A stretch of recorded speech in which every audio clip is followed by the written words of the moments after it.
The Poet's Perspective podcast is brought to you by Urban Grind Coffee House. What better way than to start your day by grabbing life by the beans? Coffee beans, that is. Visit urbangrinatlanta.com to get some of the best coffee in the world delivered right to your doorstep. And if you'd like to be a part of the culture and represent the eclectic vibe and positive energy that Urban Grind has to offer, make sure you choose from our selection of brand new Urban Grind apparel.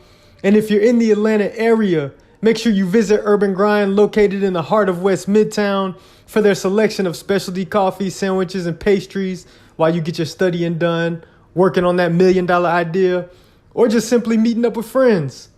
Urban Grind Coffee House. Keep grinding. Welcome, everybody. I am your host. I am Justin Patton. Y'all with the Urban Grind Poetry Open Mic. Shout out to Urban Grind for lending us this platform. So what's about to happen now is we've had our open mic portion, so we're going to get into our feature. And our feature this evening is Deem Malik. So I want to go ahead and introduce Deem Malik. He is a Muslim poet of West Indian descent who specializes in love poems and political poems. He is known for his use of imagery, symbolism, personification. Deem started writing at the age of 4 and performing at the age of 14. And now at 24, he participates in open mic showcases and slams every now and then.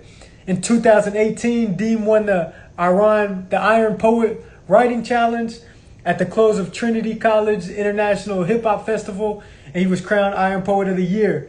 Since the quarantine, Deem has been a feature poet internationally in the US, UK, Canada, India, and Nigeria, just to name a few places. So without further ado, I want to welcome my brother in rhyme, Deem Malik, y'all. Deem Malik, I know I gave you an intro, but I'll let you go ahead and introduce yourself to the people who might not be familiar. Yeah, man. Peace, my name's Deem Malik. Most people call me Deem Malik. I was sent here to spit my piece. I aim to bring you peace, potato pieces. May you rest in peace, please. My name's Deem Malik Jordan. I go by Deem Malik, poet from Hartford, Connecticut. How it goes, Deem? I'll pretty much let you go ahead, do your thing for the next 15 minutes or so. And then, but yeah, until that time, I'm going to sit back and let you have the floor. So it's your time. All right, Do your thing, Mr. Deem Malik. So I will start off with a love poem. Primarily I write love poems. That's like my bread and butter, so I like to do the most. So hopefully you guys enjoy it. I'm gonna do this poem first. It's called Love Language. So love languages. Salam ya habibti. Kif halik? What's poppin'? Did you know that sometimes I think about you? Not all the time I think about you. Did you know that you mean everything to me? Hayati, did you know that I pray for you and every tongue that I know, so inshallah no dua will ever go lost in translation? Did you know that sometimes I wish I could borrow Solomon's tongue and his talents? Sometimes I wish that I could brag about you and whisper praises about you in every manner of tongue for every beast to hear. Sometimes I think about you all the time. See, you make me wish that I could do a little more. You make me happy. Like, I want to love you in a language only we understand. I want to send shivers up and down your spine and throughout the marrow of your skeleton just so I can read the brows your skin summons.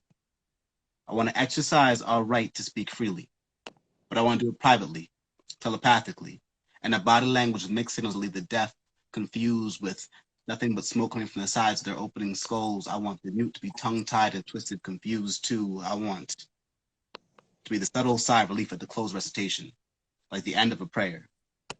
You and I, the click-clack of Tasbih in a room silent like sleep, subhanAllah. We can be Hosu or Zulu. Ancient African language, snickering and kicking with our ancestors. Our muscle memory is sharp, so even if we lose sparks between synapses that kiss and nerves, I will still know how to talk to you. Just pretend that our hearing may not be what it used to be on those days where you sound muffled and miles away. I moonlight as a canary to sing and silver. I do not ever want to forget you or be forgotten, but I do want to be forgotten language with you. You and I, hieroglyphics and graffiti that dance on the walls as we caress each other on tombs and temples, in the corners of tombs and temples. I also want to be tattoos on temples. Baby, please make a Maori man out of me. Teach me Berber kinesthetically. I'm begging you, please see. I want you to hold me and make love to me under the constellations of every pulsating patch of pasture on this Paris green planet. I want your name to tag, and tie itself terminally the tip of my tongue. We love it here. Wherever here is, baby, I want to stethoscope my ear over your breast and listen to the sound of your breath. I want to tune into the tone that you'll take your telegrams to my ears. I love you. Abba Habibti. Te amo. Te amo. Dios mío. Te necesito porque tú eres como el agua en el desierto. Y ya tú sabes. I'm empty without you. Nothing without you. Dying of thirst. I need you. See, I love you. Like je t'aime. Je t'aime parce que tu es toi.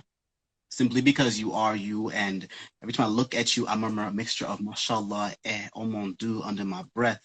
So merci beaucoup, mon cher, and have mercy on me, please, s'il vous plaît. I can't take too much, but I want all of it. I am here, paying every ounce of attention right here, hearing messages your heart delivers to my ears right here, ever present and listening to the sounds that your soul sings in our love languages. Thank you so much. So that's the first one. That one's love languages. I wrote this poem. It was inspired because I saw this guy Paul Ali does a TED talk about speaking to somebody in their language, speaking language of experiences, and how languages are not just like speaking in tongues, but also like what you do and how you want to act and how you live with each other. And that's kind of what this is inspired of, with obviously the other mixed languages in between it. So yeah, I'm gonna do another one for you guys. One that's not a love poem. I think I want to do this one right here. So this poem is called Rock Candy Home. Hopefully you guys enjoy it. It's sad to say that some things don't change. See, crystals will be glass, or rock candies, or methods of mass genocide. Concrete, right? Concrete will be rocks, or floor for body to kiss. Conveniently, when the bliss is too real for your knees to handle and you fall down on hard times. Like, that's why they call it hard times. Streets will be prisons, and people will be slaves to their vices. Booming, blossoming, baby black America will not let go, rather bright and bewildered loat. They can't. They'll hold on tight, bite down on blasphemy. Big, bad, beautiful blasphemy, big, blown glass, binky. See, it's sad to say, but this be the reality we're blessed with. As black people, this is the bizarre situation we be blessed with. Isn't that something? We get the scraps of nothing, the scraping crystals, and that's what they give us. White man and his privilege, snow from the cherished Colombian crops just for his nose. Sugar cubes that offer no service to sweet tooth civilization. Crack will always be as clear as mud-stained glass, with resin the color of refugee regrets, whilst turtle waxed-esque, polished, turd-esque illusions allure us and our frustrations and demean our ability to think as supreme beings. It's crazy. These crystals are worth nothing, but worth more than crystals to the poor, tough as rock, but quick as whip. We known this from way before the 80s. It's been since like slave ships, you see. 400 years of this.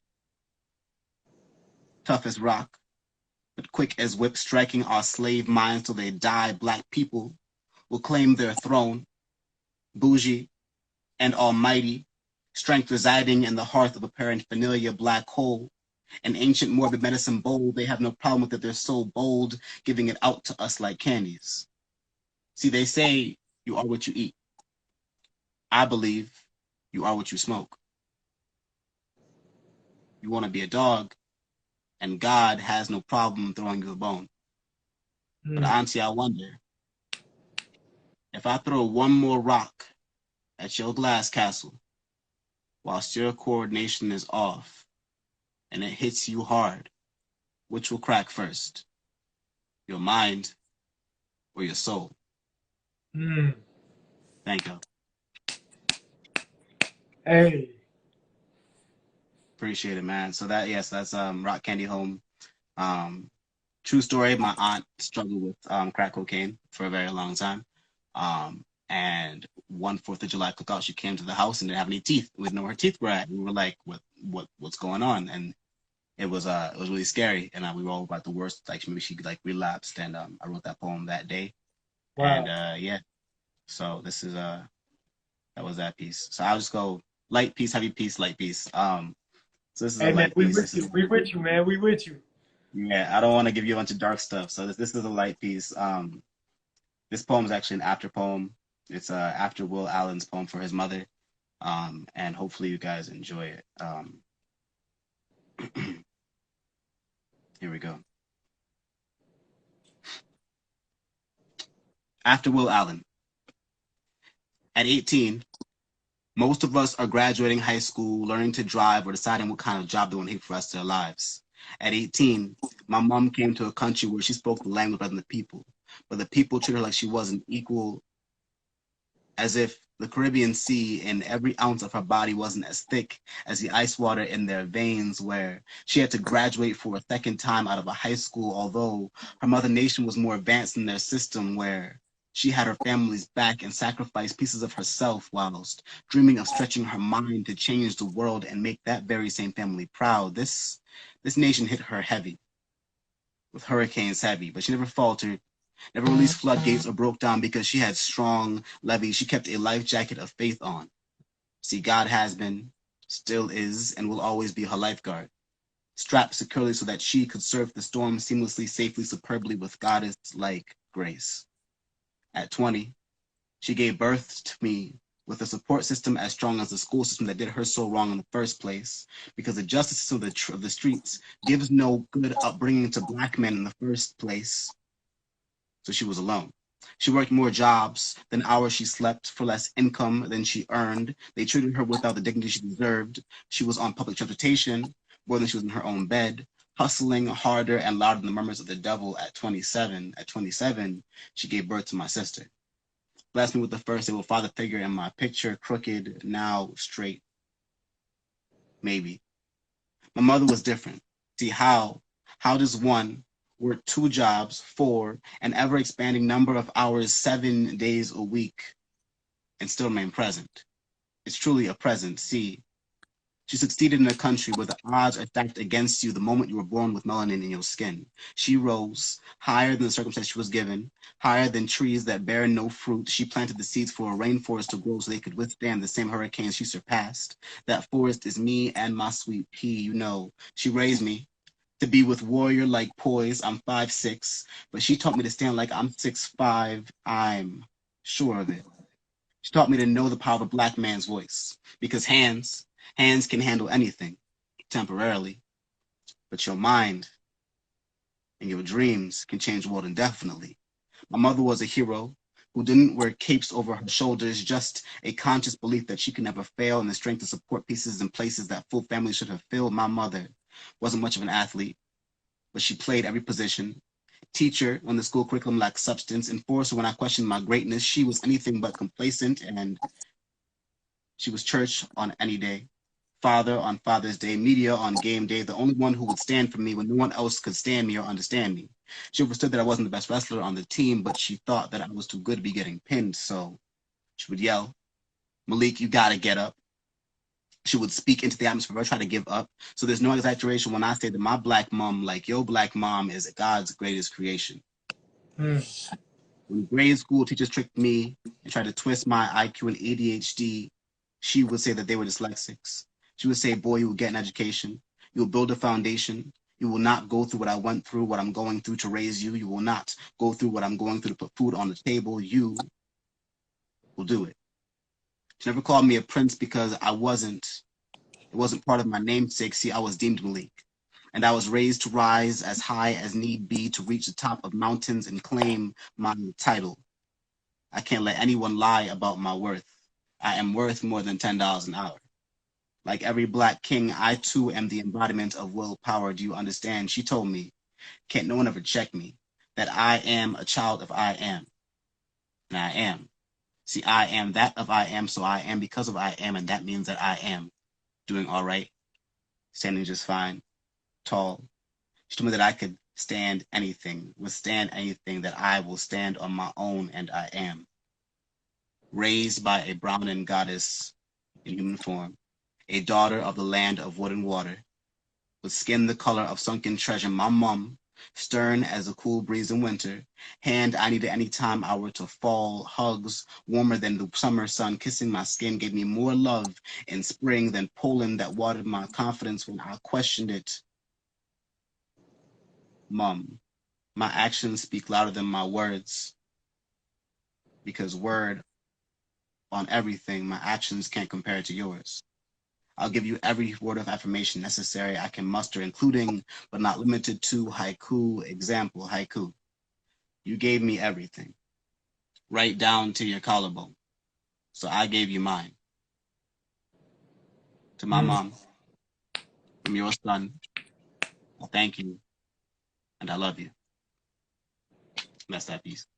Hey, that's what I'm talking about. Thank you, bro. I don't know. I'll do one that's a little different. It's heavier, but it's different. I think you'll enjoy it. This is called Birds That Pray. Okay. Um, and yeah.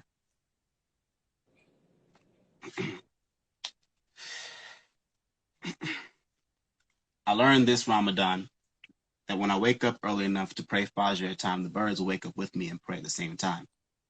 So I guess now I get what it means when they say early bird gets the worm. Cheesy, poetic intro. Roses are robins and violets are blue jays, and I have to say I am far from the fastest or the fiercest falcon in the Pharaoh family falconry. And you, my love, you're far too fly for me, but I'm from the Caribbean. So that makes me a doctor bird amongst these buzzards and dodos and ditzy-ass Yankee birds who peck, peck, peck on trees and pluck, pluck, pluck my nerves while they walk and squawk. They want to talk about you and me and our beliefs. And I have been afraid of no Jim Crow or John Crow. I'm a scarecrow, so you better straighten up and fly right, please. Anyway, as I was tweeting before, I can't sing with the grandeur of a golden canary so bold and petite, but I have a sweet tooth, or rather a sweet beak, so my flower. This hummingbird will work hard for you. Hover, flit, and flutter forward and backwards till his pea-sized heart gives out for you. My Arabella, my offspring. I don't question the offspring we should be having. I don't think twice about the single doubt. I don't have one of them. No doubts about this nest we should be building. I am more sure about the weight in my arms than a bird of prey feels about the wind under its wings or its meal clenched in its claws. And I don't mean to come off as a cocky-ass cockatoo with a Kentucky Fried hot-blooded rooster attitude or a bourgeois peafowl with gargantuan pyrite tail plumage sprouting from his posterior. But I want you to know that I take this love quite seriously. Like I want to latch challenge with you and spiral downwards to a proper climax. Because what is rough sex in the eyes of eagles, and what is commitment in the minds of penguins, and what does a broken nest look like down under? I wonder, where is a big bald eagle in all this fire and ash? When we fly casually in our metal storks over the burning rainforest, when the world is going to hell and birds are screaming, where is he? I wonder. It's a twist, you see. I'm kind of trying to figure out how many robins are feeling blue and how many blue jays are up with fury, and where is God's mercy in all of this fire and ash? And could a phoenix's tears heal these burns? I read that when God cued the floods, the sky she opened up to the whole world for the first time. She cried for days on days on days. Her sister rose, the ocean I mean, she came up past the levees, the shrubbery, the base of the trees, up to the canopy to caress her pain sister. And right here, right then, in this beautiful act of empathy and godly wrath, for the first and only time, there was a baptism for the whole wide world. And then God sent Noah a dove. So I wonder how many doves were there when 9/11 happened, when Boko Haram took Nigeria by storm, when Mm. Darfur cried for days and for generations. How many doves were there when they bombed a simple masjid in a simpler nation, when New Zealand was taken advantage of for no reason? How many doves? Hell, how many storks? How many pigeons, gulls, a canary or two? Were there any birds to carry the orphan chicks away when shit goes hits the fan? I wonder how many doves. See, this is what it means when doves cry. It's not a tear trickling from the duct of their eye. It is them screaming, pained, looking for a way to save people who are lost, broken, lame. I wonder how many doves are there on those days that you feel alone and hopeless. I wonder how many doves. They tell us we can't handle these things, like we're not good enough, like maybe we'll be lucky one day. They say that we'll be happy when pigs fly, and I know that pigs do because flamingos honk and fly and soar with grace and don't ever lose pace. I wonder how many doves. But this is a love poem. Anyway, roses are robins and violets are blue jays, and my love, as I said before, when we make like penguins, I will have all the stones necessary to build a strong, strong nest.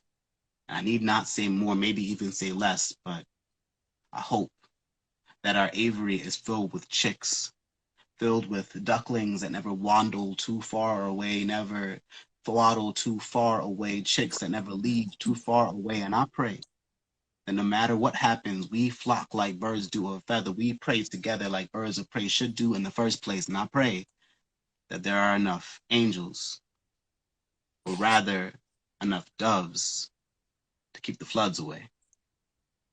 Thank you. Hey, hey, that's what I'm talking about. That's what I'm talking about. Deem Malik, man, you might be the king of love poems, man, for real. I mean, we was in the middle of the first poem, and I seen a comment on here. She said, "Forget panties. She forget hearts. I want to throw panties." And you wasn't even done with you wasn't even through the first poem yet. So, so Dean, man, talk about talk about why you chose to gravitate towards love poems and political poems, as you put it. Um, I think so. Political poems because they need to be said, they need to be heard. People's stories to be told. Really? Especially Black poems. And then with love poems, I think because it's a language everybody understands. Love is something that we can all attach to. Um, there's this guy, this poet Miles Hodges. He has a poem. In this poem, he says, "The only thing that she hates more than me are mirrors. The only thing that I hate more than love is not being in it." And I think that's something that we can all relate to. Like everybody loves love. We hate being single. We hate being lonely. We hate getting our heart broken. But we all love love. You know what I'm saying? And so, um, I think because I just want to spread love, I write about it, and that's really all it is. You know. So speaking of writing, man, talk about a little bit of your writing process. Like when you get an idea, how does it go from an idea in your head to a poem down for you to recite to people? Um, I think the easiest part is the idea in my head because I don't. It's not my ideas. It's just whatever God gives me. Yeah. Um, so one thing that I do is I write down my thoughts that I have, my poetic thoughts, and I put them down because I might not be able to write about them right now, but I might be able to write about them later. And so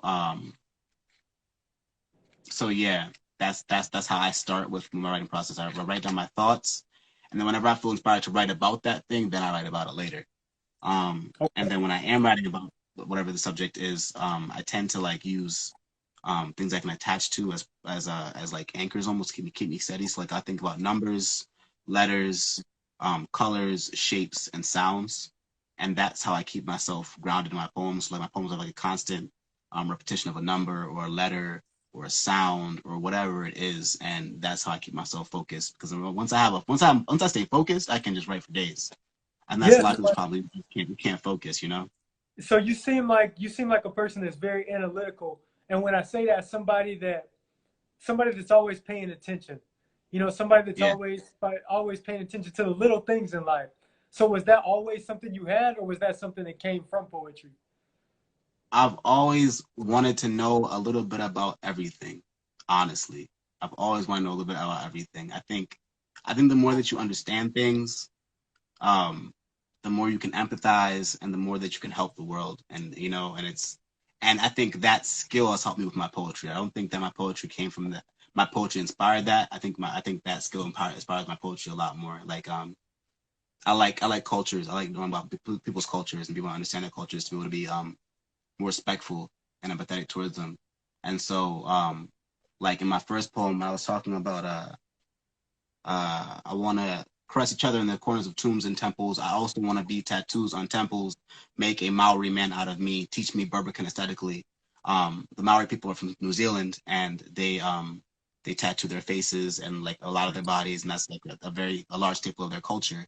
And so when I say I want to be tattoos on temples, temples being your body, and then what's more than a tattoo is a whole culture. So I want to make a Maori man out of me, and then teach me Berber kinesthetically. Berber is a language, and the symbols of the language are also symbols they use for their tattoos on their faces, and they're from Northern Africa. So that's I like to study people's cultures, understand people, and be able to give love, because I think that we're all one people. We just have little different little sections and stuff. You know what I mean? So I wanna Absolutely. understand them, and yeah, that's kind of how And I feel where about it. and tell me where you're from again? I'm Trinidadian and Jamaican. So my mom's Okay, from okay. Jamaica, my father's from Trinidad. Yeah. Okay, because you have a very worldly perspective. Yeah, man. You know, the Caribbean's like I think was one of the most diverse places in the world. For me personally, I believe it's the most diverse place in the world. Got people from everywhere. So yeah, Yeah, and this yeah. gonna sound crazy, so I apologize in advance, but I just came back from the Caribbean, man. Me and my wife at the end of last year, matter of fact, we were in God, we Hmm. were in Anguilla, Okay. and I don't know what it was. That was my first time being. I've been to the Bahamas before, but outside of that, man, I guess I didn't know the Caribbean was so black. I guess for Hmm. whatever reason, I didn't know we was out there like pretty much running most of the things. You know what I'm saying? Yeah, So we literally run all of it. Yeah. yeah, and I thought that was very interesting. So excuse my my small mindedness, but Hey, you know what? And it's really okay. And it's funny you mentioned that, because I often say to people all the time, like I've never been a fan of African American History Month or Black History Month, because they call it Black History Month, and it's not actually Black History Month. It's only what happened in this country, not right. what happened to lead up to all of that.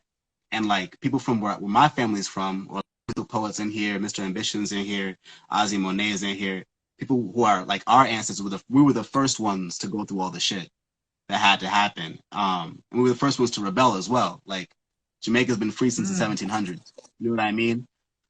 And so it always intrigued me that they teach American history, African American history, and forget that it used to be the Americas, and of the Americas, we were the first right, African Americans. right. Um, And even the black history that they feed us is kind of what they pick and choose, which yeah, is I mean, like I said, we got Lethal and Ozzy. They're both Haitian. Haiti was the first free black country. yeah. So, you know, it's important to know those kinds of things. Yeah, I think people do forget that the Caribbean is so black, because they think about like Latin America and think about island life, but really like there's only like four countries that are Spanish in the Caribbean. The rest of them are all black, um, and even the Spanish ones are black too. So you know what I mean. So yeah, it's important to know that kind of stuff. Um, So so so how has your particular culture influenced your poetry? oh, so much, so much. Because I think my culture has influenced my the way I speak a lot. You know, the choice of words that I use, even how I say certain words. Yeah. I was born here, but I was raised by a Jamaican mom, and I was raised by a Trinidadian father, and I lived with my grandparents for some time too. My grandmother is unforgivingly and unapologetically Jamaican, and so um, like choices of words that I use that a lot of Americans might not use, for example, are like bacchanal, like Americans don't know what that phrase is, you know what I mean, or fet. Even like down to like a lot of my poetry, I talk about like folklore, right? So like I have a poem about Black Lives Matter where I talk about lagahoos and lagaroos, and lagaroo is a Caribbean folktale about a man who reads like a black book, or like some forbidden knowledge, and he turns into a werewolf. Mm, Um, or like duens and Laja Bless and just everything. I talk about the food that we eat, like when it comes to roti, curry, chana. I talk about just everything. Everything. My culture is if it wasn't for where I'm from, I wouldn't be who I am, indefinitely. And that's mm. just the part of me where I'm from, like geographically. As far as like me being like a black Muslim man, there's also that whole facet too. Um, I owe everything that I have to God, and then everything that I've got that I've been given that I've been given from God is definitely from my culture first. And all So those things, man, I can definitely see how they play a part in your poetry. I can hear it, and I can feel it. So yeah, that's man. cool, man. So shout out to everybody that's with us, man. You're rocking with I'm your host. I am Justin Patton. I'm with my man Deem Malik. So Deem Malik, one last question. If you wanted people to get one thing and one thing only out of all your poems, if you had one main message that you could sum up for people, what would that be? If I had one message that could someone for people for my poetry, um, by any means necessary, however you can do it, whether it's writing and expressing yourself, or dancing, or singing, or whatever, find a way to keep yourself happy and protect your mental health. And don't let anybody ruin your 24 hours in the course of 5 minutes. That'd be my one thing for anybody. Anybody who's in poetry, don't like the whole point of poetry is to get it out first and foremost. Even if you're a big slam poet or you're a performance poet, the purpose of poetry is to get it out, and you should use it like that. Don't let anybody ruin your 24 hours in 5 minutes. Man, that's a bar. That's a bar for me right there. That's I'm gonna take that. I'm gonna take that and yeah, keep that stored up here, man. That's some heavy stuff right there. It's simple, but that's something everybody could use. Everybody could yeah. use, man. So D Malik, man, I appreciate you so much, man. I had a great time talking to you, man. I appreciate your poetry. Yeah, You're thank you. very Thank you for having insightful, me on here, very man. thought provoking, man. And I just appreciate everything that you are, everything that you bring to the poetry community. I know you've been killing platforms all around because every time I'm on Instagram, I see D Malik is going live with such and such. So so hey man, I know you've been moving. I know you've been doing your thing, spreading your energy. Keep doing that, man. We need your voice out here, straight up. Hey, thank you. Thank you for reaching out to me. I appreciate you reaching out to me. Shout out to everybody who came and watched. Thank you to Peep Squad. Shout out to the tribe. I appreciate y'all. And that's it. Nothing And but love, man. any final words you got for the people? Make sure y'all support D Malik. You can donate to the Cash App at the bottom of the screen. But anything else you got Oh, for the people, man? that's my final word actually. So when I got really, really heavy into live hopping and going all these different lives, is because my father had his shop had gotten burned down. And so I Uh, was hopping through all these lives to raise money. Right. yeah, And you're one of the first ones I went on actually, and I, to like for that purpose. I raised a lot of money for my father. I'm still raising money at this point, um, to help him out. But I posted a video earlier to say thank you to everybody who's been helping me out. I was able to raise, I want to say like $500 or $600 so far from wow. people donating, people just going out their way to help and to donate, which means the absolute world to me. And it's funny because when I first came on your platform, you asked me what's one thing that you would advise somebody to do to help the world. And I told you one thing that I do is I always carry $20 of cash in my pocket at all times to give somebody who might need some money.